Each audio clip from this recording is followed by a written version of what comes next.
मराठी, आरसा महाराष्ट्राचा। दोंडाईच्या शहरात भल्या पहाटे सशस्त्र दरोडा।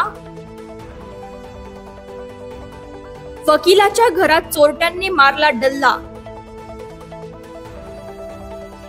15 तोळे सोने आणि 3 लाख गेल्याची चर्चा। धुळे जिल्ह्यातील दोंडाईच्या शहरात 7 जुलै रोजी भल्या पहाटे दरोड्याची खळबळजनक घटना घडली। तवेरा गाडीतून आलेल्या चोरट्यांनी धारदार शस्त्राचा धाक दाखवून तब्बल 15 तोळे सोन्याचे दागिने आणि 3 लाख रुपये रोख लंपास केल्याचे सांगितले जाते।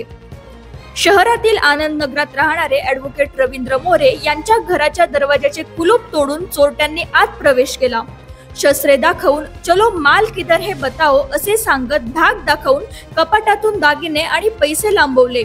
जाताना घराचा दरवाजा बंद करून गेले। ॲडव्होकेट रवींद्र मोरे यांचा मोबाईल हिसकावून जाताना तोही बाहेर ठेवून गेले असे ॲडव्होकेट रवींद्र मोरे यांचे म्हणणे आहे।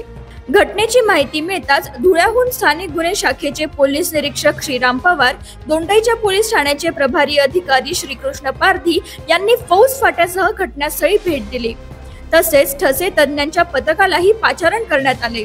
सायंकाळपर्यंत या घटनेबद्दल काहीही दाखल झालेले नव्हते। विशेष म्हणजे घटनेबद्दल पोलीस काहीही सांगायला तयार नाही, तर ज्यांच्या घरी हा दरोडा पडला ते ॲडव्होकेट रवींद्र मोरे हेही काही बोलत नाहीये। त्यामुळे घटनेची सविस्तर माहिती मिळू शकलेली नाही। याच शहरात नंदुरबार चौफुलीवर नजीम पारख यांचे सिमेंट आणि लोखंड विक्रीचे दुकान आहे। खाली दुकान आणि वरच्या मजल्यावर ते कुटुंबासह राहतात। चोरट्यांनी हे दुकान फोडण्याचा देखील प्रयत्न केला, मात्र काही कारणास्तव त्यांचा हा प्रयत्न फसला। शहरातील या मोठ्या दरोड्यामुळे नागरिकांमध्ये भीतीचे वातावरण निर्माण झाले आहे। प्रतिनिधी समाधान ठाकरे, झेप मराठी, दोंडाईच्या। अशाच वेगळ्या आणि ताज्या बातम्यांसाठी पाहत रहा झेप मराठी, आरसा महाराष्ट्राचा। संपादक प्राध्यापक अनिल चव्हाण, धुळे।